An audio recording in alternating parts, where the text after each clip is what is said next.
नमस्कार दोस्तों, home study channel में आपका स्वागत है। आज हम बिहार विजय सीरीज प्रैक्टिस सेट 8 को पढ़ेंगे, जो आने वाले बिहार के सभी एग्जामों के लिए अति महत्वपूर्ण है। चलिए स्टार्ट करते हैं।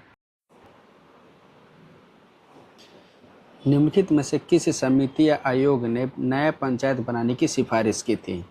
बलवंत राय मेहता समिति, अशोक मेहता समिति, GVK राव समिति या सरकारिया समिति? तो राइट आंसर हो जाएगा अशोक मेहता समिति।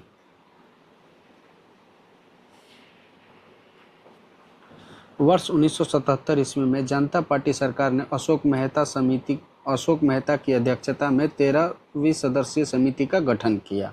इस समिति ने पहली बार न्याय पंचायत के गठन की सिफारिश की थी। ध्यान रखेंगे, न्याय पंचायत के गठन की सिफारिश कौन सी समिति की थी? तो अशोक मेहता समिति।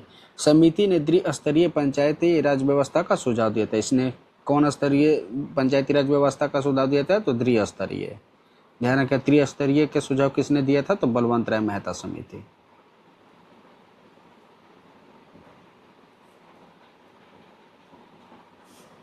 प्रथम स्तर पर कौन था? तो मंडल पंचायत। और द्वितीय स्तर पर कौन था? तो जिला परिषद।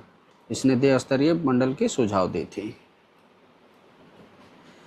पंचायती राज प्रणाली किस सूची में है? संघ सूची, राज्य सूची, समवर्ती सूची या उपयुक्त में से कोई नहीं? तो राइट आंसर हो जाएगा राज्य सूची के अंतर्गत। पंचायती राज प्रणाली राज्य सूची का विषय है। राज्य सूची में क्षेत्रीय एवं स्थानीय महत्व के विषयों को शामिल होते हैं।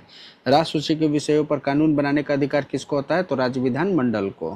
पंचायती राज से संबंधित प्रावधान संविधान के कौन से भाग में है? तो भाग 9 के अनुच्छेद कब से? तो 243 से लेकर 243 के ओ तक है। ध्यान रखेंगे।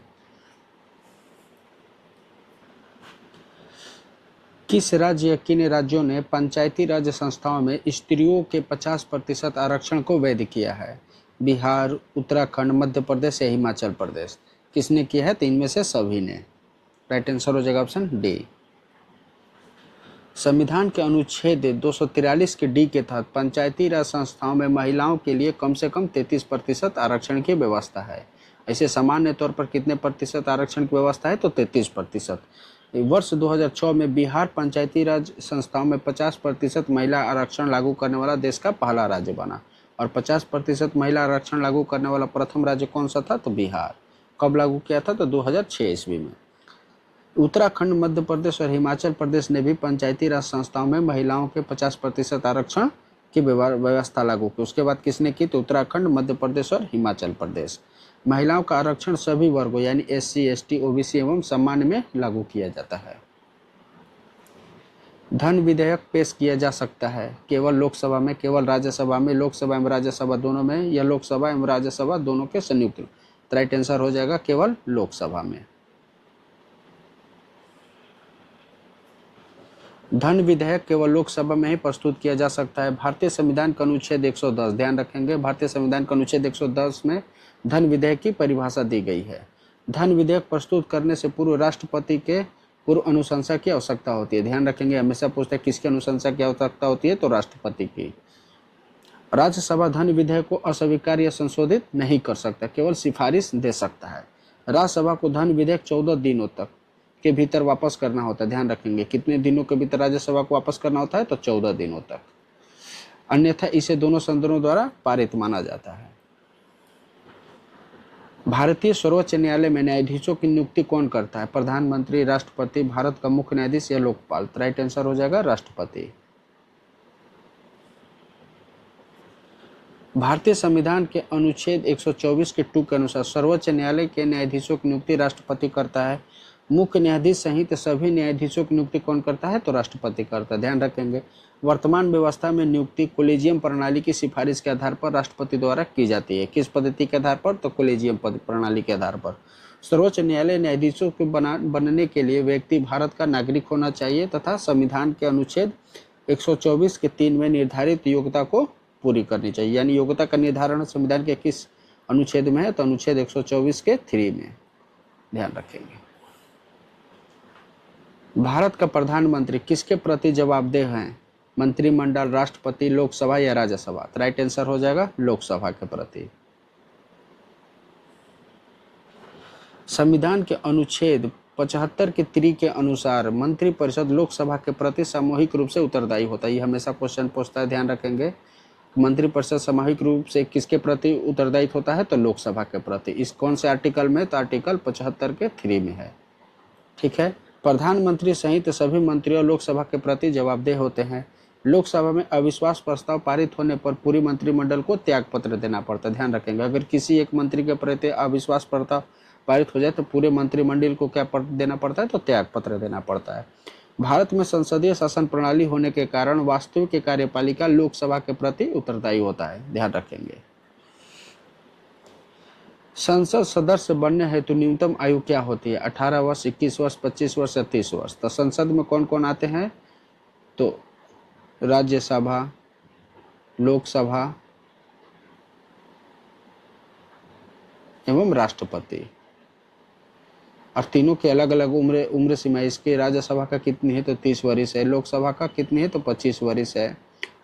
ठीक है, तो इसलिए इसका आंसर क्या हो जाएगा? 25 और 30 दोनों होते। उपयुक्त में से कोई नहीं या उपयुक्त में से एक से अधिक। सर्वोच्च न्यायालय के न्यायाधीशों की सेवानिवृत्ति की आयु क्या है? 60 वर्ष, 62 वर्ष, 65 वर्ष या 70 वर्ष। तो राइट आंसर हो जाएगा 65 वर्ष। सर्वोच्च न्यायालय के न्यायाधीश 65 वर्ष की आयु तक पद पर बने रहते हैं। किस अनुच्छेद के तहत? अनुच्छेद 124 के 2 के तहत। ध्यान रखेंगे। उच्च न्यायालय के न्यायाधीशों की सेवानिवृत्ति आयु कितनी होती है? तो 62 वर्ष होती है। ध्यान रखेंगे। और सर्वोच्च न्यायालय की कितनी होती है? तो 65 वर्ष होती है। और उच्च न्यायालय के न्यायाधीशों की सेवानिवृत्ति का 62 वर्ष इस कौन से आर्टिकल में है? तो अनुच्छेद 217 में। सर्वोच्च न्यायालय के न्यायाधीश 65 वर्ष की आयु से पहले राष्ट्रपति को त्याग पत्र देकर पद छोड़ सकते हैं। अगर पद छोड़ना होगा तो किसको त्याग पत्र सौंपेंगे? तो राष्ट्रपति को। सिद्ध कदाचार या अक्षमता के आधार पर संसद द्वारा महाभियोग की प्रक्रिया से भी न्यायाधीशों को हटाया जा सकता है। केंद्र सरकार में उच्चतम नागरिक सेवा अधिकारी कौन होता है? भारत का महान्यायवादी, मंत्रिमंडल सचिव, गृह सचिव या वित्त सचिव। तो राइट आंसर हो जाएगा मंत्रिमंडल सचिव। सिंधु घाटी सभ्यता की सबसे महत्वपूर्ण विशेषता क्या है? पक्की ईंट से बनी इमारत, प्रथम असली मेहरबाह, पूजा स्थल या कला और वास्तुकला। तो राइट आंसर हो जाएगा पक्की ईंट से बनी इमारत। सिंधु घाटी सभ्यता की सबसे प्रमुख विशेषता इसकी सुव्यवस्थित नगर योजना एवं जल निकासी व्यवस्था थी। ध्यान रखेंगे। इस सभ्यता में पक्की ईंट से बने मकान, चौड़ी सड़कें और विकसित नालियां थी। सड़कें उत्तर से दक्षिण तथा पूर्व से पश्चिम दिशा में एक दूसरे को समकोण पर काटते थे। हमेशा पूछता है सड़कें कौन सा आकार बनाती थी? तो समकोण बनाती थी। मोहनजोदड़ो, हड़प्पा, धोलावीरा और कालीबंगन इसके प्रमुख नगर थे। मेगास्थनीज दूत था, किसका दूत था? सेल्यूकस का, सिकंदर का, डेरियस का या यूनानियों का। राइट आंसर हो जाएगा सेल्यूकस का। मेगास्थनीज सेल्यूकस निकेटर का राजदूत था जिसने चंद्रगुप्त मौर्य के दरबार में भेजा गया था। किसके दरबार में आया था? तो चंद्रगुप्त मौर्य के। चंद्रगुप्त मौर्य ने 350 ईसा पूर्व में सेल्यूकस निकेटर को पराजित किया तथा दोनों के बीच संधि हुई थी। मेगास्थनीज अपनी प्रसिद्ध पुस्तक इंडिका में, इसकी प्रसिद्ध पुस्तक का नाम क्या है? इंडिका, जिसमें मौर्य साम्राज्य के प्रशासन और भारतीय समाज का वर्णन किया गया है। मेगास्थनीज को भारत आने वाला प्रथम यूनानी राजदूत भी माना जाता है। प्रथम यूनानी राजदूत कौन था? तो मेगास्थनीज। किसके दरबार में आया था? तो चंद्रगुप्त मौर्य के दरबार में। कौटिल्य की पुस्तक अर्थशास्त्र किस विषय पर आधारित थी? आर्थिक संबंध, शासन के सिद्धांत और अभ्यास, विदेशी नीति एवं धन संचय। राइट आंसर हो जाएगा ये आर्थिक संबंध, शासन के सिद्धांत और अभ्यास और विदेश नीति, इन सभी से। तो राइट आंसर हो जाएगा उपयुक्त में से एक से अधिक। कौटिल्य का अर्थशास्त्र शासन काल, राजनीति, अर्थव्यवस्था, प्रशासन और कूटनीति पर आधारित ग्रंथ थी। इसमें राज्य सिद्धांत, प्रशासन, सैन्य संगठन, विदेश नीति, कर व्यवस्था एवं धन संचय का विस्तृत वर्णन मिलता है। ध्यान रखेंगे। अर्थशास्त्र संस्कृत भाषा में सूत्र शैली से रचित ग्रंथ है जिसमें 15 अधिकरण यानी पुस्तकें हैं। ध्यान रखेंगे। और जो मौर्यकालीन प्रशासन और शासन व्यवस्था को समझने का एक महत्वपूर्ण स्रोत माना जाता है। त्रिपिटक किसकी धार्मिक पुस्तक है? जैनों की, हिंदू की, पारसी की या बौद्ध की? तो राइट आंसर हो जाएगा बौद्धों की। त्रिपिटक बौद्ध धर्म का सबसे प्राचीन एवं धार्मिक ग्रंथ है। त्रिपिटक को 3 भागों में विभाजित किया गया है: विनय पिटक, सुत्त पिटक और अभिधम्म पिटक। विनय पिटक में संघ के नियम और आचार विचार का वर्णन किया गया। ध्यान रखेंगे, संघ के नियम और आचार विचार का वर्णन किसमें किया गया है? तो विनय पिटक में। सुत पिटक में भगवान बुद्ध के उपदेश तथा अभिधम पिटक में बौद्ध दर्शन का वर्णन किया गया है। भगवान बुद्ध के उपदेश किसमें मिलता है? तो सुत पिटक में। और अभिधम पिटक में क्या है? तो बौद्ध दर्शन का वर्णन मिलता है। बौद्ध दर्शन पूछे तो अभिधम पिटक में। मौर्य समाज का 7 वर्गों में विभाजन का विशेष रूप से उल्लेख किया गया है। कौटिल्य के अर्थशास्त्र में, अशोक के अर्थशास्त्र में, पुराणों में, मेगास्थनीज की पुस्तक इंडिका में। तो राइट आंसर हो जाएगा मेगास्थनीज की पुस्तक इंडिका में। प्रसिद्ध चीनी यात्री फाहान ने किसके शासनकाल में भारत की यात्रा की थी? चंद्रगुप्त प्रथम, चंद्रगुप्त द्वितीय, रामगुप्त या श्रीगुप्त? तो राइट आंसर हो जाएगा चंद्रगुप्त द्वितीय के शासनकाल में। चीनी बौद्ध यात्री फाहान चंद्रगुप्त द्वितीय यानी विक्रमादित्य के शासनकाल में भारत की यात्रा की थी। फाहान भारत में लगभग 14 वर्ष रहा, जिनमें लगभग 6 वर्ष मध्य प्रदेश में व्यतीत किया। ध्यान रखें, सबसे अधिक कहाँ व्यतीत किया था? तो मध्य प्रदेश में। वह स्थल मार्ग से भारत आया और समुद्री मार्ग से वापस लौट गया। फाहान ने अपनी यात्रा वृत्तांत का वर्णन फोकुयू में किया। ध्यान रखेंगे, फोकुयू की किसका वर्णन है? तो फाहान का। इसी में अपनी यात्रा वृत्तांत का वर्णन किया है। और किसके शासनकाल में आ गया था? तो चंद्रगुप्त द्वितीय के शासनकाल में। चोल काल किसके लिए प्रसिद्ध था? ग्राम पंचायत, राष्ट्रकूट राजवंश के साथ युद्ध, श्रीलंका के साथ व्यापार या तमिल संस्कृति की उन्नति? तो राइट आंसर हो जाएगा ग्राम पंचायत के लिए। चोल प्रशासन अपनी विकसित एवं सुदृढ़ ग्राम पंचायत या स्थानीय स्वशासन व्यवस्था के लिए प्रसिद्ध था। ग्राम सभाओं को क्या कहा जाता था? तो ऊर कहा जाता था और नगरम के नाम से जाना जाता था। ग्राम समितियों के सदस्यों का चयन कौन सा कहते? कुंड वाले प्रणाली से किया जाता था। कौन सी प्रणाली से? तो कुंड वाले प्रणाली से। चोल काल में स्थानीय स्वशासन, सिंचाई व्यवस्था एवं मंदिर प्रशासन का अत्यंत विकसित है। स्थानीय स्वशासन भी हमेशा पूछता है। स्थानीय स्वशासन किस कला की महत्वपूर्ण उपलब्धि थी? तो चोल कला की। दक्षिण भारत के मंदिरों के आकर्षक द्वार क्या कहलाते हैं? शिखर, गोपुरम, देवालय या मंडप? राइट आंसर हो जाएगा गोपुरम। दक्षिण भारत के मंदिरों के भव्य एवं आकर्षक प्रवेश द्वार को गोपुरम कहा जाता है। द्रविड़ शैली के मंदिर ऊंचे गोपुरम, विमान, मंडप और प्रकार के लिए प्रसिद्ध हैं। द्रविड़ मंदिर स्थापत्य के विकास में पल्लव, चोल, पांड्य एवं विजयनगर राजवंशों का महत्वपूर्ण योगदान है। ध्यान रखेंगे, द्रविड़ मंदिर के विकास में कौन कौन से शासक का महत्वपूर्ण योगदान है? तो पल्लव, चोल, पांड्य और विजयनगर राजवंशों का। द्रविड़ शैली मुख्यतः तमिलनाडु, कर्नाटक, आंध्र प्रदेश और केरल में विकसित, यानी दक्षिणी भारत में ये देखने को मिलता है द्रविड़ शैली। और उत्तर भारत में किसको देखने को मिलता है? तो नागर शैली।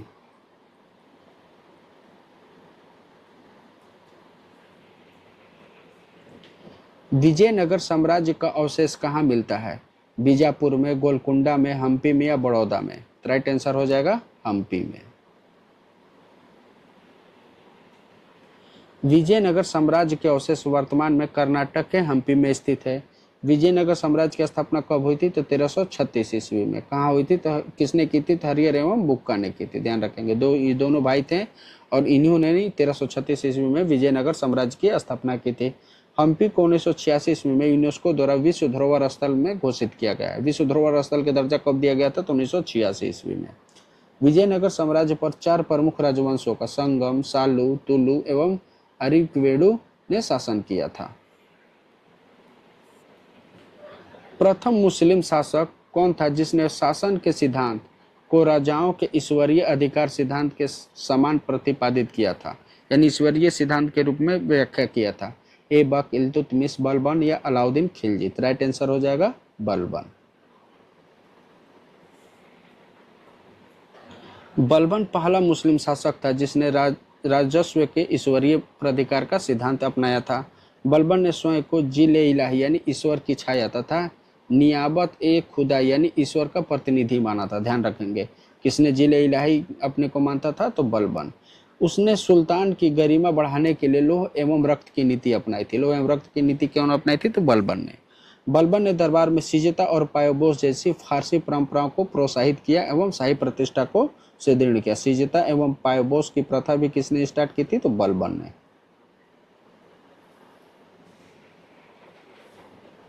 भारत में कागज का प्रयोग कब से प्रारंभ हुआ? 12वीं शताब्दी से, 13वीं शताब्दी से, 14वीं शताब्दी से या 15वीं शताब्दी से? तो राइट आंसर हो जाएगा 12वीं शताब्दी से। कागज का आविष्कार चीन में हुआ था, जबकि भारत में इसका प्रयोग 12वीं शताब्दी में हुआ था। ध्यान रखेंगे, सबसे पहले कागज का प्रयोग कहाँ हुआ था? तो चीन में। भारत में कागज का उपयोग तुर्कों के आगमन के बाद अधिक प्रचलित हुआ था। दिल्ली सल्तनत में सबसे पहले कुतुबुद्दीन ऐबक ने शाही फरमानों के लिए कागज का उपयोग किया था। और दिल्ली सल्तनत में सबसे पहले किसने किया था? ध्यान रखेंगे, बहुत बीबीआई है, तो कुतुबुद्दीन ऐबक ने। अमीर खुसरो ने 3 प्रकार के कागजों शामी, सादा और रेशमी का उल्लेख किया गया है। यूरोपीय चित्रकारी का प्रवेश किसके दरबार में हुआ? हुमायूं, अकबर, जहांगीर या शाहजहां? तो राइट आंसर हो जाएगा अकबर के शासनकाल में। यूरोपीय चित्रकला का प्रवेश अकबर के दरबार में पुर्तगाली जेसुइट पादरियों के माध्यम से हुआ था। किसके माध्यम से हुआ था? तो पुर्तगालियों के माध्यम से। अकबर पहला मुगल सम्राट था जिसने यूरोपीय कला एवं चित्रकला में विशेष रुचि दिखाई। मुगल चित्रकला की शुरुआत हुमायूं के काल में हुई, जबकि अकबर के समय इसका सर्वाधिक विकास हुआ था। जहांगीर के शासनकाल में मुगल चित्रकला अपनी प्रकाष्ठा पर पहुंची, यानी चित्रकला का स्वर्ण युग किसके शासनकाल को कहते हैं? तो जहांगीर के, जिसमें प्राकृतिक चित्रण को विशेष महत्व मिला है। भारत में किसके शासनकाल में इंग्लिश ईस्ट इंडिया कंपनी का गठन हुआ? औरंगजेब, अकबर, जहांगीर या हुमायूं? राइट आंसर हो जाएगा अकबर के शासनकाल में। इंग्लिश ईस्ट इंडिया कंपनी की स्थापना 31 दिसंबर 1600 ईस्वी को इंग्लैंड की महारानी एलिजाबेथ प्रथम के चार्टर द्वारा हुई थी। ईस्ट इंडिया कंपनी की स्थापना कब हुई थी? 31 दिसंबर 1600 ईस्वी को। और आदेश किसने दिया था? तो एलिजाबेथ प्रथम। उस समय भारत में मुगल सम्राट कौन थे? तो मुगल सम्राट अकबर थे।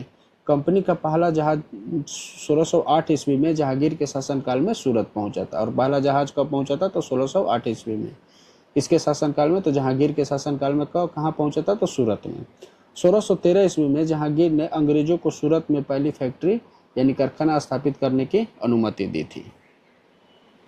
निम्न में से किस देशी रियासत को अंग्रेजों ने अपने क्षेत्र में नहीं मिलाया था? सिंध, ग्वालियर, अवध या सतारा? तो राइट आंसर हो जाएगा ग्वालियर। अंग्रेजों ने ग्वालियर रियासत को अपने साम्राज्य में विलय नहीं किया था। चार्ल्स नेपियर ने 1843 ईस्वी में सिंध पर अधिकार कर उसे ब्रिटिश साम्राज्य में मिलाया था। सिंध पर कब अधिकार किया गया था? तो 1843 ईस्वी में। और अवध का विलय 1856 ईस्वी में लॉर्ड डलहौजी ने कुशासन के आधार पर किया था। और कुशासन का आरोप लगाकर किसका विलय किया गया था? तो अवध का। कब किया गया था? तो 1856 ईस्वी में। और सतारा का विलय कब किया गया था? तो 1848 ईस्वी में। यह भी लॉर्ड डलहौजी के व्यापक सिद्धांत के आधार पर किया गया था। 1921 में मोपला विद्रोह कहाँ हुआ था? असम में, केरल में, पंजाब में या बंगाल में? राइट आंसर हो जाएगा केरल में। मोपला या मपिपला विद्रोह कब हुआ था? तो 1921 ईस्वी में। कहाँ हुआ था? तो केरल के मलाबार क्षेत्र में। यह विद्रोह खिलाफत आंदोलन एवं असहयोग आंदोलन की पृष्ठभूमि में प्रारंभ हुआ था। विद्रोह का प्रमुख नेता कौन थे? तो वरियम कुन्नथ और कुजा अहमद हाजी। मोपला विद्रोह का मलाबार विद्रोह के नाम से भी जाना जाता है। ध्यान रखेंगे, मोपला विद्रोह को ही मलाबार विद्रोह के नाम से जानते हैं। बम्बई प्रेसिडेंसी एसोसिएशन की स्थापना किसने की थी? तो फिरोज शाह मेहता, के.टी. तेलंग, ये भी सही है, डब्ल्यू.सी. बनर्जी नहीं थे, तेव जी, ये तीनों सही है। राइट आंसर हो जाएगा उपयुक्त में से एक से अधिक है। और इसकी स्थापना कब हुई थी? तो 1885 ईस्वी में।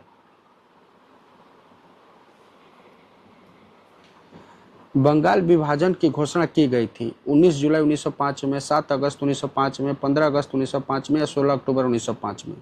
तो राइट आंसर हो जाएगा 19 जुलाई 1905 में।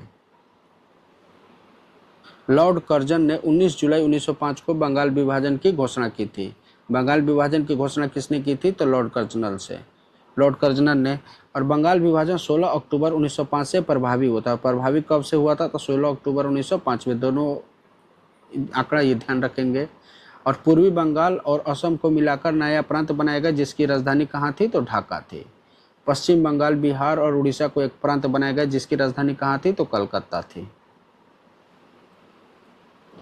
भारतीय उच्चायुक्त के पद किस अधिनियम से सृजन हुआ?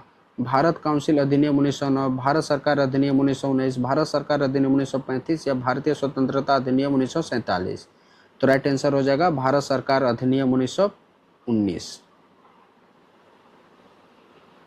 भारतीय उच्चायुक्त के पद का सृजन भारत सरकार अधिनियम 1919 के तहत किया गया था। उच्चायुक्त की नियुक्ति कौन करता है? तो भारत के गवर्नर जनरल द्वारा 5 वर्षों के लिए किया जाता था। किसके द्वारा किया जाता था? तो भारत के गवर्नर जनरल के द्वारा। कितने वर्षों के लिए? तो 5 वर्षों के लिए। उच्चायुक्त का मुख्यालय लंदन में था तथा वह भारत सरकार के लिए क्रय और प्रशासनिक कार्यों का संचालन करता था। भारत के प्रथम उच्चायुक्त कौन थे? तो सर विलियम मेयर। ध्यान रखेंगे, हमेशा पूछता है कि प्रथम उच्चायुक्त कौन थे? तो सर विलियम मेयर, जिन्होंने 1920 ईस्वी में नियुक्त किया गया था। महात्मा गांधी ने भारतीय राष्ट्रीय कांग्रेस की किस अधिवेशन की अध्यक्षता की थी? 1922 में, 1924 में, 1928 में या 1930 में? तो राइट आंसर हो जाएगा 1924 में। 1924 के बेलगांव अधिवेशन की। महात्मा गांधी ने भारतीय राष्ट्रीय कांग्रेस के केवल एक ही अधिवेशन की अध्यक्षता की थी। वे 1924 में बेलगाम यानी कर्नाटक में। कहाँ स्थित है? ध्यान रखेंगे, किस राज्य में है? तो कर्नाटक राज्य में। अधिवेशन में गांधी जी ने कांग्रेस के अध्यक्ष बने थे। भारतीय राष्ट्रीय कांग्रेस का और कौन सा अधिवेशन था? तो 39वां अधिवेशन था। बेलगावा अधिवेशन 1924 में हिंदू मुस्लिम एकता और अस्पृश्यता उन्मूलन पर विशेष बल दिया गया था। नाउ और नेवर पंफलेट किसने लिखी थी? मोहम्मद जीना, मोहम्मद इकबाल, रहमत अली या खफी खां? राइट आंसर हो जाएगा रहमत अली। नाउ और नेवर पैम्फलेट 1933 ईस्वी में चौधरी रहमत अली ने प्रकाशित किया था। इस पैम्फलेट में पहली बार अलग मुस्लिम राष्ट्र पाकिस्तान की अवधारणा प्रस्तुत की गई थी। ध्यान रखेंगे, इसमें पाकिस्तान की अवधारणा किस में प्रस्तुत की गई थी? तो नाउ और नेवर पैम्फलेट। और किसने, पुस्तक के लेखक कौन थे? तो चौधरी रहमत अली। और कब प्रकाशित हुई थी? तो 1933 ईस्वी में। इस पैम्फलेट तृतीय गोलमेज सम्मेलन के समय कैम्ब्रिज यानी इंग्लैंड से प्रकाशित किया गया था। ध्यान रखेंगे, यानी चौधरी रहमत अली कैम्ब्रिज विश्वविद्यालय के छात्रा थे। सती को गैर कानूनी किसने घोषित किया? वारेन हेस्टिंगसन, विलियम बेंटिंग, कॉर्नवालिस या कर्जन? तो राइट आंसर हो जाएगा विलियम बेंटिंग ने। राजा राम मोहन राय के प्रयासों से लॉर्ड विलियम बेंटिंग ने सती प्रथा पर प्रतिबंध लगाया था। 4 दिसंबर 1829 को विनिमय 17 द्वारा सती प्रथा को अवैध घोषित किया गया था। कब घोषित किया गया था? तो 4 दिसंबर 1829 को। किस विनिमय के तहत? तो विनिमय 17 के तहत। यह कानून सबसे पहले बंगाल प्रेसिडेंसी में लागू किया गया था। और सबसे पहले कहाँ लागू किया गया था? तो बंगाल प्रेसिडेंसी में। राजा राम मोहन राय को भारतीय समाज सुधारक आंदोलन का अग्रदूत भी माना जाता है। पंजाब भूमि हस्तांतरण अधिनियम कब पारित किया गया? 1850 में, 1895 में, 1900 में या 1905 में? राइट आंसर हो जाएगा 1900 में। पंजाब भूमि हस्तांतरण अधिनियम 1900 ईस्वी में पारित किया गया था। इस अधिनियम का उद्देश्य क्या था? तो पंजाब के कृषकों एवं कृषि भूमि की सुरक्षा करना। इसके तहत कृषि भूमि को गैर कृषक वर्गों के हाथों में जाने पर प्रतिबंध लगाया गया। इस अधिनियम ने ब्रिटिश सरकार द्वारा पंजाब में भूमि स्वामित्व की रक्षा के लिए लागू किया गया था। राज्य विभाग की स्थापना किसकी अध्यक्षता में की गई थी? महात्मा गांधी, जवाहरलाल नेहरू, जीबी पंत या सरदार पटेल? राइट आंसर हो जाएगा सरदार पटेल के नेतृत्व में। 5 जुलाई 1947 को सरदार वल्लभ भाई पटेल की अध्यक्षता में राज्य विभाग की स्थापना की गई थी। राज्य विभाग के सचिव कौन थे? तो वीपी मेनन थे। ध्यान रखेंगे, इसके सचिव कौन थे? तो वीपी मेनन थे। इस विभाग का मुख्य उद्देश्य था भारतीय रियासतों का भारत संघ में विलय एवं एकीकरण करना। सरदार पटेल और वीपी मेनन के प्रयासों से अधिकांश रियासतें सफलतापूर्वक भारतीय संघ में विलय हुआ था। ध्यान रखेंगे, इसमें सरदार पटेल को तो सब जानता है, लेकिन इसमें और किसकी महत्वपूर्ण भूमिका थी? तो वीपी मेनन की। पूछा भी है कि सरदार पटेल और किसकी भूमिका थी? तो वीपी मेनन की। भारतीय जनगणना 2011 के अनुसार पुरुषों एवं स्त्रियों दोनों में प्रतिशत साक्षरता किस राज्य की न्यूनतम है? अरुणाचल प्रदेश की, आंध्र प्रदेश की, बिहार की या जम्मू कश्मीर की? तो राइट आंसर हो जाएगा बिहार की। जनगणना 2011 के अनुसार पुरुष एवं महिला दोनों की साक्षरता दर में सबसे कम बिहार का स्थान है। बिहार की कुल साक्षरता दर कितनी थी? तो 63.82%। ध्यान रखेंगे। और बिहार में पुरुष साक्षरता कितनी थी? तो 73.39% और महिला साक्षरता 53.33% थी।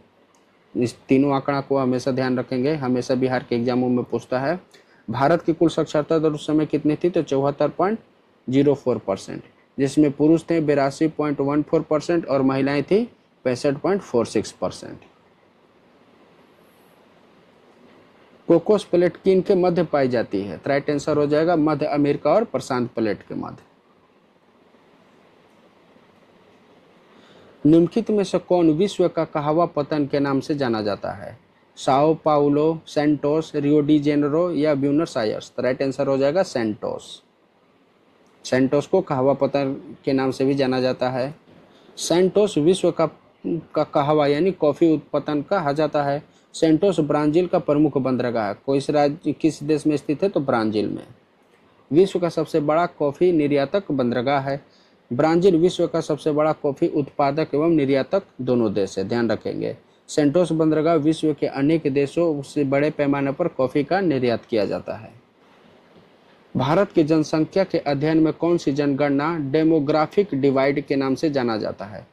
1911 की, 1921 की, 1931 की या 1941 की? राइट आंसर हो जाएगा 1921 की। वर्ष 1921 की जनगणना भारत की जनसंख्या का डेमोग्राफिक डिवाइड के नाम से जाना जाता है। 1918 से 1919 के इन्फ्लुएंजा महामारी के कारण 1921 में जनसंख्या वृद्धि दर अत्यंत कम थी। किस बीमारी के कारण? तो इन्फ्लुएंजा बीमारी के कारण। ध्यान रखेंगे। 1921 की भारत की जनगणना का महाविभाजन वर्ष के नाम से भी जाना जाता है। 1921 के बाद भारत की जनसंख्या में लगातार तीव्र वृद्धि दौर प्रारंभ हुआ। तमिलनाडु में सर्वाधिक सूती वस्त्र के कारखाने कहाँ पाए जाते हैं? चेन्नई में, कोयम्बटूर में, मदुरै में या सलेम में? राइट आंसर हो जाएगा कोयम्बटूर में। तमिलनाडु में सर्वाधिक सूती वस्त्र उद्योग कोयम्बटूर में स्थित है। कोयम्बटूर को दक्षिण भारत का मैनचेस्टर भी कहा जाता है। दक्षिण भारत का मैनचेस्टर किसे कहा जाता है? तो कोयम्बटूर को। ध्यान रखेंगे। और तमिलनाडु का सबसे प्रमुख सूती वस्त्र उद्योग केंद्र है। अनुकूल जलवायु, कपास की उपलब्धता एवं जल विद्युत के कारण यहाँ वस्त्र उद्योग की काफी विकास हुआ है। निम्नलिखित में से भारत का कौन सा राज्य रबर के उत्पादन में अग्रणी है? तमिलनाडु, केरल, कर्नाटक या आंध्र प्रदेश? राइट आंसर हो जाएगा केरल। केरल भारत का सबसे बड़ा प्राकृतिक रबर उत्पादक राज्य है। भारत में रबर का उत्पादन मुख्यतः केरल, कर्नाटक एवं तमिलनाडु में होता है। रबर की खेती के लिए उष्ण एवं आर्द्र जलवायु, ध्यान रखेंगे, उष्ण एवं आर्द्र जलवायु तथा वर्षा कितनी? तो 200 से 300 सेंटीमीटर वर्षा उपयुक्त होती है। थाईलैंड, इंडोनेशिया, वियतनाम, मलेशिया और भारत विश्व के प्रमुख प्राकृतिक रबर उत्पादन देशों में शामिल हैं। राष्ट्रीय जलमार्ग 1 जोड़ता है कोट्टायम को कोल्लम से, सदिया को धुबरी से, हल्दिया को इलाहाबाद से या हल्दिया को कोलकाता से? तो राइट आंसर हो जाएगा हल्दिया को इलाहाबाद से। राजस्थान राज्य का खेतड़ी बेल्ट किसके लिए प्रसिद्ध है? तांबा खनन, सोना खनन, अभ्रक खनन या लौह अयस्क खनन? तो राइट आंसर हो जाएगा तांबा खनन के लिए। 22 फरवरी 2026 को किस देश ने 16 वर्ष से कम उम्र के बच्चों के लिए सोशल मीडिया पर राष्ट्रीय स्तर पर प्रतिबंध लगाया? भारत, ऑस्ट्रेलिया, स्पेन या जर्मनी? तो राइट आंसर हो जाएगा स्पेन। पंचायत एडवांसमेंट इंडेक्स 2.0 में किस राज्य ने शीर्ष स्थान हासिल किया है? केरल, त्रिपुरा, राजस्थान या उड़ीसा? तो राइट आंसर हो जाएगा त्रिपुरा। 100% बीमा कवरेज हासिल करने वाला भारत का पहला जिला कौन सा बना? जयपुर, उदयपुर, अलवर या जोधपुर? तो राइट आंसर हो जाएगा अलवर। भारत ने सेफ अंडर 19 महिला चैंपियनशिप 2026 का खिताब किस टीम को हराकर जीता? नेपाल, श्रीलंका, बांग्लादेश या भूटान? तो राइट आंसर हो जाएगा बांग्लादेश। जापान के इतिहास में वह पहली महिला प्रधानमंत्री कौन है जिन्होंने आम चुनावों में बहुमत हासिल कर पुनः सत्ता से वापसी की? रुकियो कोइके या सनाया तकाइची या सेयुको नोदा या माकिको तानाका? राइट आंसर हो जाएगा सनाया तकाची। थाईलैंड के पुनः प्रधानमंत्री कौन नियुक्त किए गए हैं? राइट आंसर हो जाएगा अनुतिन चरण विराकुल। एशियन इंडोर एथलेटिक्स चैंपियनशिप 2026 की पदक तालिका में भारत का स्थान क्या रहा? चौथा, पांचवा, छठा या सातवां? राइट आंसर हो जाएगा सातवां। बेसिक एनिमल हस्बेंड्री स्टैटिस्टिक्स 2024-25 के अनुसार भारत में सबसे अधिक ऊन उत्पादक किस राज्य ने किया? जम्मू कश्मीर, कर्नाटक, राजस्थान या गुजरात? राइट आंसर हो जाएगा राजस्थान। नेटवर्क तत्परता सूचकांक 2025 में भारत किस स्थान पर है? 41वां, 45वां, 49वां या 52वां? राइट आंसर हो जाएगा 45वां। आज का प्रैक्टिस सेट यहीं समाप्त होता है। मिलते हैं अगले वीडियो में नए महत्वपूर्ण प्रश्नों के साथ। धन्यवाद।